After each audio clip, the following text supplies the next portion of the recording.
Les Saint-Émilion sont des vins recherchés, comme le Château Trianon, un grand cru extraordinaire qu'on partage avec joie parce qu'il nous fait voyager jusqu'aux plus belles terres bordelaises. Château Trianon, sublime vin d'exception.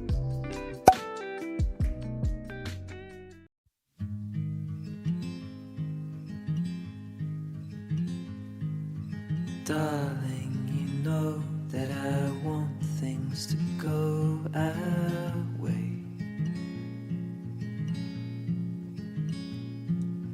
I'll try to reach you to lean every single day. I wanna be somebody that you wanna love. Don't wanna reach far, another wanna color your world.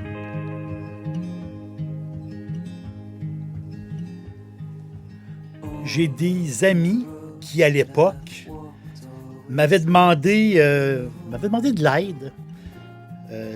Ils avaient besoin de mon avis.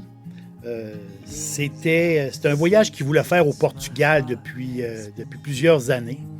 Et là, pour eux, il y avait une préparation. Ils s'étaient préparés. C'est des gens très organisés. Et leur voyage là-bas, au Portugal, il y en avait pour un mois, même peut-être un peu plus que ça. Leur voyage là-bas, c'était... il y avait besoin de partir. Il y avait besoin... ces deux personnes-là, mes deux amis, avaient besoin de partir. On dirait qu'ils avaient besoin de partir pour se retrouver. Donc, c'est un voyage qui était important pour eux. Donc, ils m'avaient demandé mon avis par rapport à leur itinéraire. Et j'ai trouvé ça très, très bien. Ils voulaient faire le Portugal au complet, du nord au sud. Et j'ai trouvé ça bien, sauf que je trouvais que j'aurais aimé qu'ils passent au moins une nuit ou une journée à Coimbra. Coimbra qui est un peu comme le joyau caché du Portugal. Souvent, les tours opérateurs vont passer par Coimbra, mais ils ne vont pas s'y arrêter. T'sais, au Portugal, Lisbonne, Fatima, Porto et bien sûr tout le grand sud portugais où il y a des plages magnifiques et une ambiance tout à fait formidable dans le grand sud portugais. Mais Coimbra, il y a une ambiance spéciale, ancienne capitale du Portugal, des vieux murs, l'université, une des plus vieilles, je crois que c'est la plus vieille d'Europe, une université qui date de très longtemps. La visite de la cathédrale Séville, hein, il faut marcher Coimbra, ça vaut vraiment la peine d'y aller. Il y a aussi la fameuse bibliothèque là-bas qu'il faut visiter absolument, ça c'est sûr. Mais pour visiter aussi l'université, c'est pour bien comprendre, souvent ça vaut la peine de se payer un guide local qui va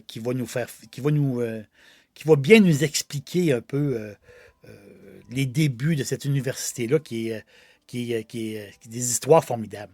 Donc oui, la cathédrale, oui, mais aussi l'ambiance, hein, les petits bars Coimbra, les petits bars de fado, très le fun, et aussi prendre un café, aller prendre au moins un café puis une pâtisserie au petit café, Santa Cruz. Donc c'est très plaisant. Je trouve que Coimbra, c'était à mettre dans leur itinéraire. Mais en réalité, mon plan des attirer à Coimbra, c'était plus complexe que ça. Je voulais, je les connais bien, je sais quel genre de personnes qu'ils sont, donc je voulais mettre sur leur itinéraire l'arrière-pays. Une place où ce que personne va visiter. Donc, le Portugal, pas visité par les touristes. Visité, oui, par les Portugais eux-mêmes. Et cette région-là, ce Portugal-là qui est inconnu, je peux dire, des touristes, c'est la Beira Interior. la Beira Interior, qui veut dire la frontière intérieure. C'est un coin sauvage du Portugal, un coin assez campagnard et une des villes importantes de cette région-là, la Beira Interior, ben, c'est la capitale, c'est Castelo Branco, qui est très belle place, Castelo Branco. Mais il y a plein d'autres villages et petites villes uniques que les gens ne connaissent pas. C'est le côté, c'est ce côté-là qui est le fun. Donc, la Beira Interior, ça n'a pas la réputation, parce que c'est une région viticole aussi. Donc, ça n'a pas la réputation du Douro ou du Dao. Donc, c'est un peu comme l'Extrémadour portugais. L'Extrémadour, ça aussi, c'est l'ouest de l'Espagne, donc au milieu de l'Espagne, mais l'ouest. Donc, l'ouest de l'Espagne, l'Extrémadour et la fameuse Beira Interior. Donc, le côté, c'est le Portugal, l'autre côté, c'est l'Espagne.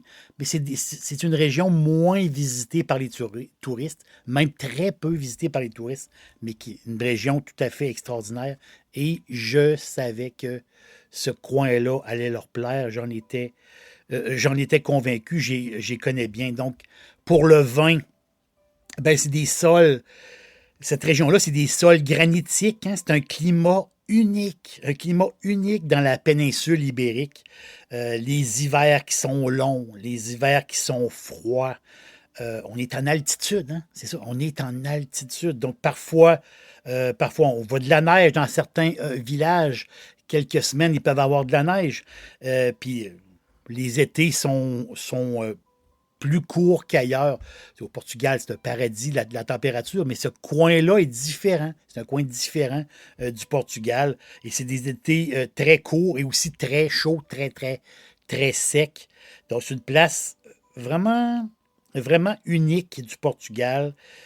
16 000 hectares d'Aragonès qui est du Tempranillo. C'est le nom que les Portugais lui donnent. Donc, le raisin, le cépage, le Tempranillo. Et il y a aussi il y a quelques autres cépages typiques portugais. Et il y a le Rufete. Rufete, c'est un petit cépage qu'on connaît presque pas, utilisé à quelques endroits en Espagne, dans la région de Salamanca ou en Extrémadour, certaines régions qui vont l'utiliser, mais c'est très, très peu utilisé. C'est un cépage dit minoritaire, donc qui est...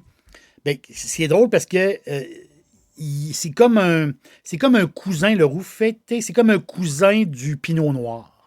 Donc, c'est des jus plus clairs, mais du plus soft. Donc, c'est un cépage particulier. Donc, ce coin-là de la Beira Interior, ben, justement, il y a beaucoup de Tempranillo, ou d'Aragonès, et du Rufete. Donc, imaginez, des fois, ils font des mix Tempranillo. C'est comme si on faisait un mix Tempranillo Pinot. Ben, Pinot Noir, Tempranillo. Ça peut faire des mix intéressants, des blends intéressants. Mon restaurant préféré de poulet frit, c'est Dixili à Charlebourg. C'est tout à fait extraordinaire. Maintenant, Dixili vous offre l'ultime Monsieur Burger. Un sandwich fantastique avec un gros morceau de poulet généreux et une sauce maison délectable. restodixili.ca. Donc, c'est pourquoi que la région de la frontière intérieure, c'est des rouges et des blancs, mais maintenant, cette région-là, qui est très peu connue hein, à l'extérieur du Portugal, mais vraiment, cette région-là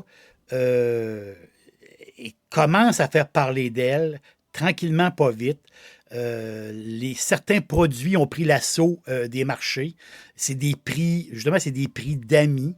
Et ils ont justement, ils ont commencé justement à faire aussi des bulles, donc des mousseux. Il y a un mousseux qui est excellent, qui vient de cette région-là, qui s'appelle le Almeida Garrett. Garrett. Almeida Garrett. C'est le nom d'un poète ou quelqu'un d'une certaine époque. Donc, l'Almeida Garrett, c'est un mousseux à base, justement, c'est un mousseux à base de chardonnay. Il y a un goût, il y a un goût de noix. Et moi, j'ai eu la chance. Moi, quand je m'étais acheté 2 bouteilles, j'en ai bu une, j'ai adoré. Il m'en reste justement une bouteille. Donc, c'est un beau, une belle couleur jaune or. C'est ça, justement comme un petit côté noix, rôti un peu sur le côté. Et en arrière, il y a comme une espèce de petit goût tropical. C'est très, très bon. Très bon mousseux portugais, à prix vraiment intéressant, de la belle qualité, à prix d'amis, il faut le dire. Et qu'est-ce qui attire justement les Portugais dans cette région-là? Oui, parce que leur vin commence à se faire connaître de plus en plus à l'international. Mais ce qui attire les Portugais dans la région, c'est le parc naturel de la Serra da Estrela. Serra da Estrela, c'est des montagnes, des vues spectaculaires, des belles, des vues, là. Regarde, les routes en montagne, c'est fameux. Et c'est drôle parce que là-bas, il y a un mini centre de ski, à peu près 6 kilomètres de piste, qui est là dans les montagnes. C'est comme, pour les planchistes portugais, mais c'est l'endroit où aller de temps en temps quand ils gardent leur neige. Donc, il y a un genre de mini centre de ski là-bas. Donc, on est vraiment en altitude. On peut faire quasiment de la planche à neige au Portugal. Qui l'eût cru, quand même? Donc, c'est la Beira intérieure, c'est le Portugal. Justement, c'est le Portugal inconnu. Les petits villages ici et là qui fabriquent des fromages tout à fait incroyables. Il y a des endroits qui fabriquent le fromage comme il y a 1000 ans. Imaginez-vous, c'est fou. Ils utilisent encore des coagulants pour les fromages à base de chardon. Ils ont des anciennes techniques de fromage ça n'a pas de sens. Quand on est un fan de fromage, c'est fou. Et au retour de ce voyage-là, justement, au retour, il était pas déçu de ma recommandation. Il n'était pas déçu du détour que je leur ai fait faire. Il fallait qu'ils passent par ce coin-là. Je connais ces gens-là. Je connais leur style. Et vraiment, j'ai visé dans le mille. T'sais, ils ont séjourné, là, eux autres, ils ont séjourné à Guarda. Guarda. C'est inconnu des touristes. Hein. C'est une ville de à peu près 40 000 habitants. Il l'appelle la Cidade Mais Alta. Cidade Mais Alta, c'est-à-dire la ville la plus haute du Portugal, quoi, 1000 mètres d'altitude. Quelle ville tout à fait extraordinaire. Une belle petite ville extraordinaire. Et très pas loin de là, le fameux château de Sebougal. Château de Sebougal, je les connais. Hein? Je savais que c'est des fans de choses médiévales. Donc, justement, ce château-là, ils sont allés le voir, sont allés le visiter. Ils ont adoré ça. Ils ont adoré cette région-là, justement, où ils se sentaient un peu, ils se sentaient un peu seuls entre eux. Ils se sentaient à part du flot des touristes. Ils se sentaient vraiment à part. Et c'est un peu là qu'ils ont, d'après moi, que leur frontière intérieure s'est ouverte un envers l'autre. Donc, je suis très content. J'étais très, très content que le voyage, qu'ils aient adoré leur voyage. Et si vous avez des idées de voyage en préparant le vôtre, et si vous choisissez le Portugal, je vous offre justement, en faisant votre itinéraire, en faisant vos recherches, pourquoi pas prendre un bon verre de vin et un vin bio, justement de la Beira intérieure, de cette région-là. Et c'est un bon vin, justement, c'est de l'aragonès et du rouffetté. C'est un mix des deux. Donc, je vous recommande, avec un peu de pain, un peu de fromage, justement, là, un peu de fromage. Son nom, c'est le Monte Cascas. Monte, C-A-S, C-A-S. Cascas. Monte Cascas. Donc là, on a de la framboise ici. C'est une belle, tu sais, avec une belle finale longue et très soyeuse, tu sais, qui a une acidité modérée. Très beau vin portugais, très agréable. La bouteille passe très vite à 2. Donc, petit prix, très bon, très agréable. La maison, justement, la maison Casca Wines, qui est une grande, grande maison portugaise. Eux autres, qui sont basés, je pense, au sud du Portugal, eux autres, ils représentent plusieurs vins un peu partout dans le pays. Et ils font beaucoup d'efforts pour faire connaître, justement, la région de la Beira Interior, la région de la frontière intérieure. On se revoit bientôt. Merci d'être là. Et si vous avez des idées de voyage, si vous avez des idées pour le Portugal, pensez peut-être à faire un petit détour dans la frontière intérieure, la Beira Interior. Je pense que vous allez adorer ça, autant que mes amis.